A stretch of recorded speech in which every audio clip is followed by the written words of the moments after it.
विदल और उत्पल को मारते समय जो कुंदुक का प्रहार किया गया, भगवान शंकर के चरणारविंद में रक्त का बूंद जो नजर आया, उसको देखकर मां ने कह दिया आज के बाद आपके शरीर पर मेरा काम बनना रक्त समर्पित करिए,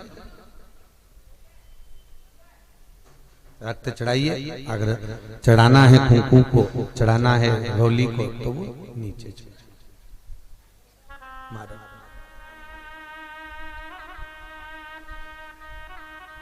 अब भगवान शिव का नाम कुंदकेश्वर है। क्या नाम पड़ा है? कुंदकेश्वर। दो नाम हमारे यहां दिए गए हैं वाहन पूजन के लिए। कितने नाम दिए गए? दो। एक कोई फैक्ट्री है नहीं चल रही है, बहुत प्रयास कर लिया, कोई गाड़ी है ले ली है, आए दिन कुछ ना कुछ उसमें टूट रहा है, कोई व्यवस्था नहीं जम रही है, कुछ ना कुछ कष्ट आ ही रहा है, तो दो नाम हमारे यहाँ शिव महापुराण में कहे।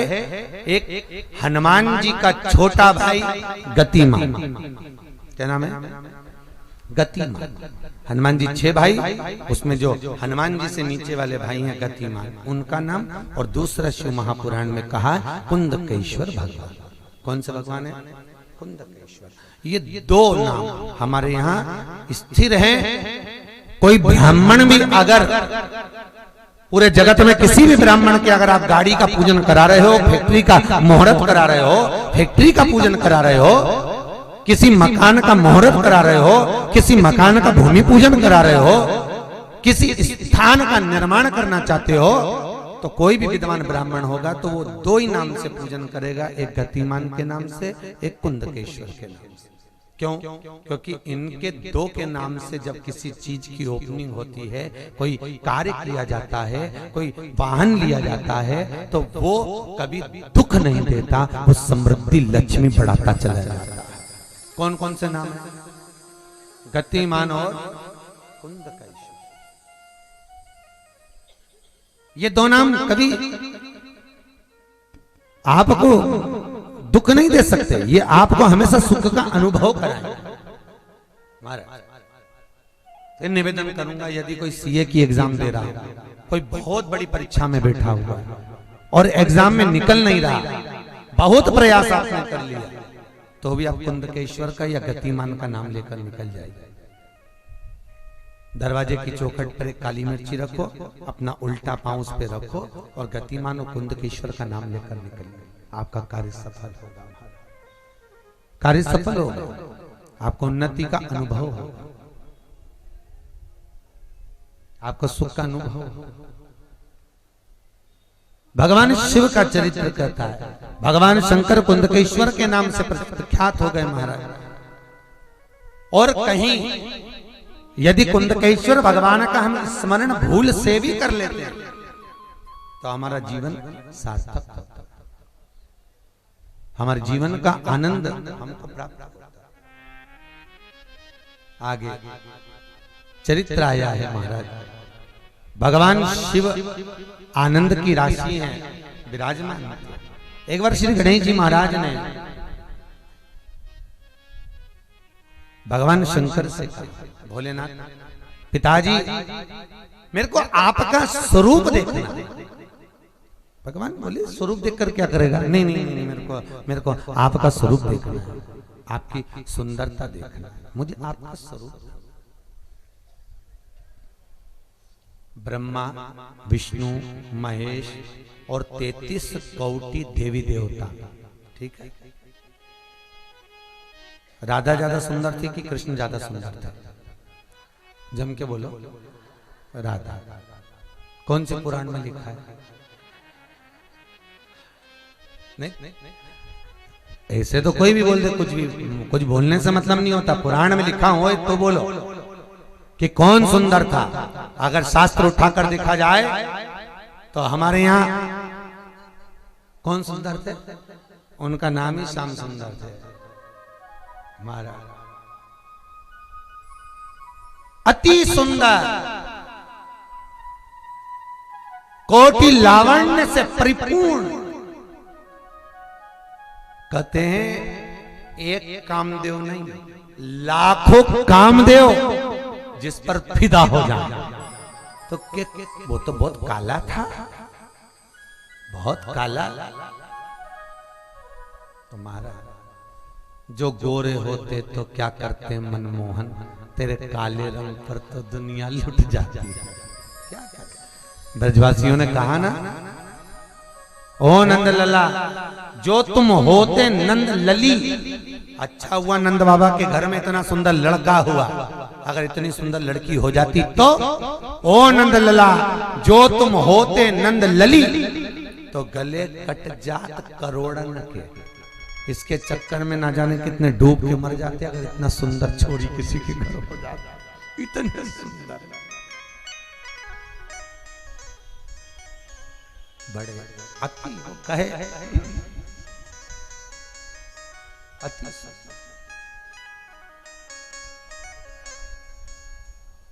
तो कहे कि काला रे काला मारा सांवरिया श्रीनाथ। बड़ा सुंदर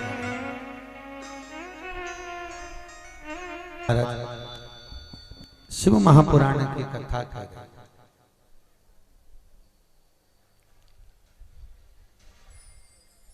सुंदर राधा से ज्यादा सुंदर अगर कोई है तो मेरा कृष्ण है। 33 कौटि देवता में सबसे सुंदर, और भी ब्रह्मा विष्णु महेश इंद्र आदि सबको निकाल, सबसे ज्यादा सुंदर यदि कोई है तो नहीं, ब्रह्मा विष्णु महेश आदि कादिक में सर्वाधिक सुंदर भगवान शंकर।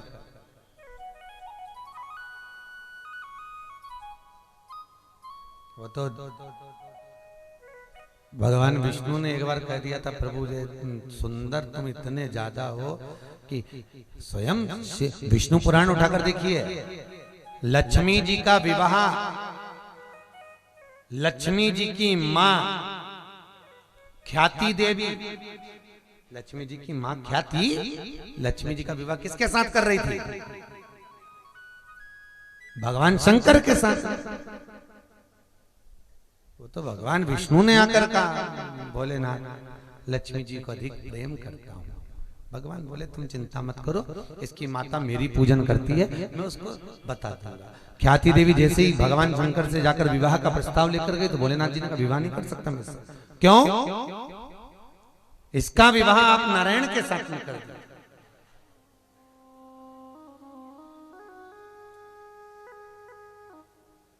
पर लक्ष्मी को तो मैं आपके चरण की सेवा के लिए देना चाहता हूं। भगवान कहते हैं ये लक्ष्मी नारायण के साथ विवाह करेगी, सेवा करेगी, पर पार्वती मेरे नजदीक में जब बैठेगी, उसके नयन अश्रु जब नीचे गिरेंगे, उससे एक बेलपत्री का पेड़ उत्पन्न होगा।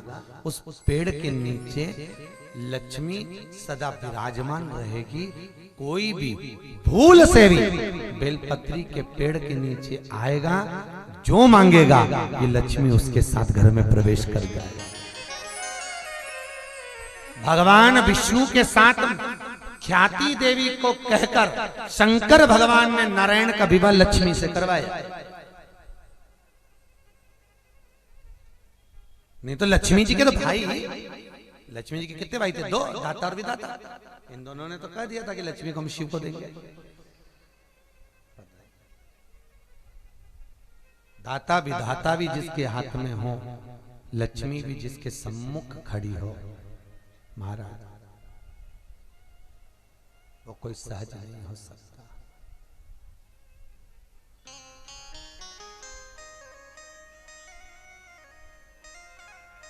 पूरा परिवार रूठा हो और कोई तुम्हारा सपोर्ट कर रहा हो तो तुम उसकी बात मान के चलोगे कि नहीं चलोगे? यार ये हमारा पक्ष करे, लक्ष्मी के पक्ष करें भगवान शंकर। जब जब लक्ष्मी को दुख होता था तो भगवान शंकर को बुला लेती थी, आज मेरे को ये तकलीफ है। भगवान भोलेनाथ जी आकर कहते, नारायण को समझाते, क्या है ये, क्या कर रहे लक्ष्मी?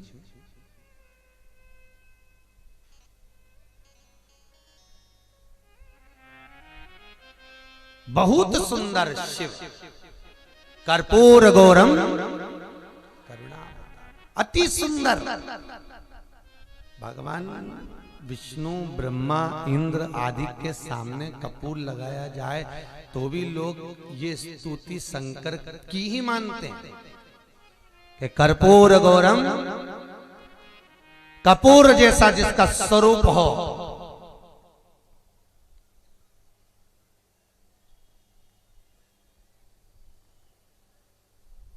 जिसके भीतर कपूर देखा आज तो देखा सब, ठीक है।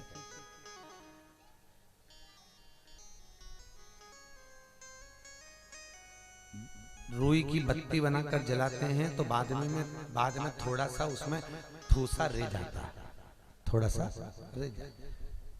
कपूर को जलाने के बाद कुछ बचता है? पूरा समाप्त, कुछ भी नहीं।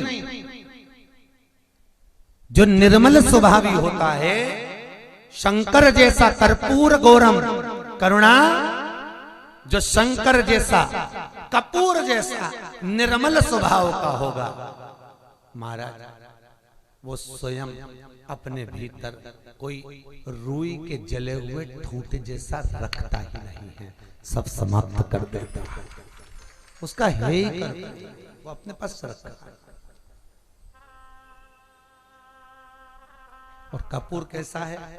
अगर किसी व्यक्ति का जी मचला रहा हो, मन नहीं लग रहा हो, घर में थोड़ा सा अच्छा नहीं लग रहा हो, एक कपूर की डली को उठाकर नाक से थोड़ा सा सूंघ लेना, अच्छा महसूस करोगे, थोड़ी एनर्जी तेज हो जाएगी,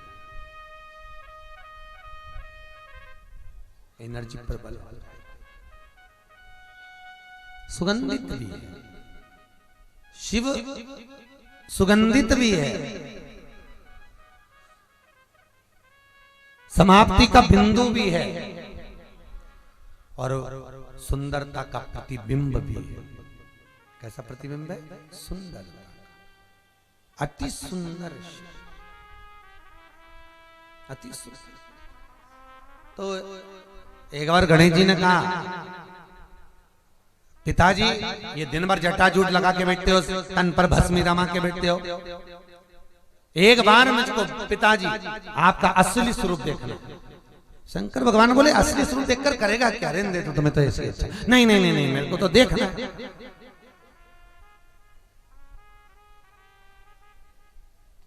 आपका असली स्वरूप देखना। शंकर भगवान बोले नहीं मैं नहीं दिखाऊं, नहीं आपको दिखाना पड़ेगा। पीछा पकड़ लिया गणेश जी ने, पिताजी को ले गया गंगा जी के तट पर, गंगा मैया के तट पर लेकर के नहा के आओ, जाओ आपकी ये भस्मी मस्मी सब हटाओ, जटा जूट हटाओ, मेरे को देखो। शंकर जी नहाने के लिए जैसे गंगा जी में कूदे, कूद कर भोलेनाथ जब निकल कर बाहर आए, जैसे ही बाहर आए, कर्पूर गौरम करुणावतारम पहली स्तुति वहीं पर प्रकट हो गई गंगा के घाट पर। गणेश जी देख कर थकित रह गए, और जैसे शंकर जी को देखा, केश सुंदर खुले हुए थे, मुखाग्रबिंद अति रमणीय था, विग्रह सुंदर लग रहा था, पांव में कड़ा डला हुआ, कमर पर घुंघरू बंधे हुए, यज्ञोपवीत तन पर था, रुद्राक्ष की माला थी, मस्तक पर केवल त्रिपुंड था, कानों में बिच्छू के कुंडल थे। गणेश जी महाराज हाथ जोड़कर स्थिर होकर देखते रहे, स्थिर। शंकर जी ने गणेश जी को हिलाकर पूछा, कर लिए दर्शन? क्या चाहते हो? गणेश जी महाराज बोले, कुछ नहीं चाहता, जैसे थे वैसे ही हो जाए, जाओ जल्दी भस्म वापस। शंकर जी ने पूछा क्यों? गणेश जी कहते हैं, मैं अपनी मां से ज्यादा सुंदर किसी को देख नहीं सकता, मैं अपनी माता से ज्यादा सुंदर किसी को नहीं देख सकता, इसलिए जैसे हो वैसे हो जा, जिनके सामने जगदम्बा भी फीकी दिखे, वो कितना भगवान विष्णु ने भी मांगा था एक बार शंकर भगवान से, जब भगवान विष्णु ने भगवान शंकर को 108 कमल के पुष्प समर्पित करे, भगवान प्रसन्न हो गए और भगवान ने कहा आपने नारायण जब एक कमल का फूल कम पड़ा तो अपना नेत्र निकाल कर दिया तो मैं 3 नेत्रधारी हो गया, मैंने आपको सुदर्शन चक्र दिया तो आप सुदर्शन चक्रधारी हो गए, और भी कुछ मांगना हो तो बोलो। शंकर भगवान ने कहा अगर कुछ देना चाहते हो तो इतना सा दे दो कि तुम भस्मी कभी नहीं छोड़ोगे। शंकर जी ने पूछा क्यों? क्योंकि दिक्कत तुम्हारे बिगर भस्मी के जब तुम निकलते हो तो हमको टेंशन हो जाता है, हमको चिंता हो, हम चिंता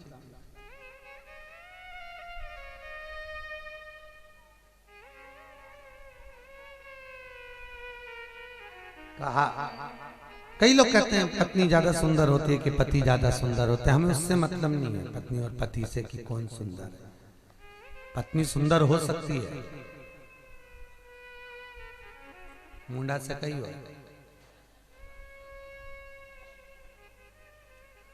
कुछ हो सकता है,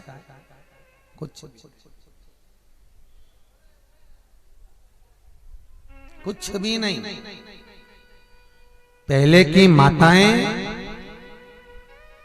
बेटे के लिए कन्या ढूंढने जाती थी, मुंह देखकर नहीं आती थी, उसका पांव गीला करवा कर चलवा कर देखती थी, पांव पूरा जम जाए, जमा हुआ रहे तो समझ लो कि ये घर को जमा ले, पांव नीचे से पोला है समझ लो ये घर को भी पोला कर दे। पहले पांव देखते थे, आज के जमाने में मुंडा देखे क्या हो, मुंडा देख देख के कर कौन सा लाभ। कई माताएं आती हैं आकर कहती हैं गुरुजी हम लड़की देख कर आए हैं, देखिए जरा कैसी है, देखो जरा। हमने कहा अच्छी है।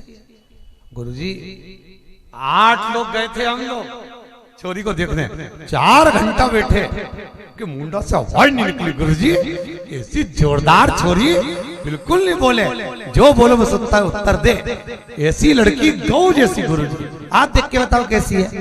हमने कहा जी जी अभी काय को बोलेगी, जब वो बोलेगी तो तू भी डोलेगी।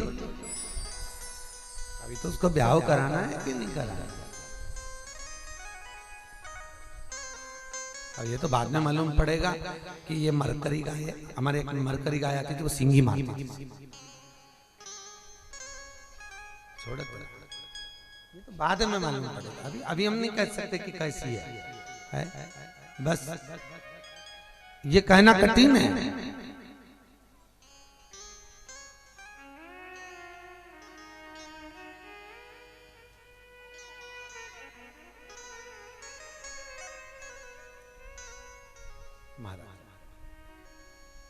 गौरा से भी ज्यादा सुंदर, जगदम्बा से भी ज्यादा सुंदर, पार्वती से भी ज्यादा सुंदर मेरे भगवान शिव। देवताओं में भी सर्वाधिक श्रेष्ठ सुंदरता के परिपूर्ण मेरे शंकर, अति सुंदर।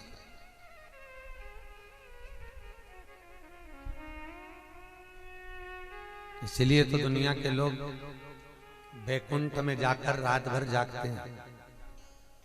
कहा? बैकुंठ में। विष्णु पुराण उठाकर पढ़िएगा जरा अच्छे से। बैकुंठ में नींद नहीं आती,